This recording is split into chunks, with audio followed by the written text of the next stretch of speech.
Hello everyone, welcome back to my YouTube channel. In this video, I am going to show you how to fix Instagram message not showing problem.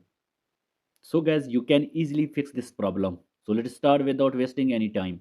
Firstly, make sure that your phone is connected to Wi-Fi or mobile data is turned on. First of all, open your mobile phone settings and scroll down. Now tap on your mobile phone apps and scroll down. Now tap on Instagram app.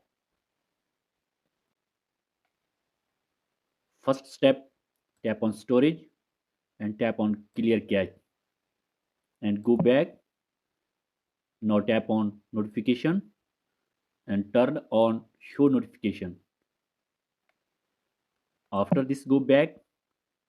Now tap on permission and turn on all permission. After this, go back. Now tap on app details in store. Make sure that your Instagram is updated or not.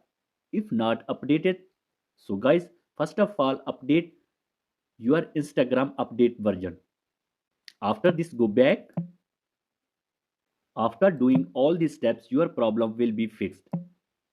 Hope you like this video. If you like this video, please do subscribe, comments and share. Thank you.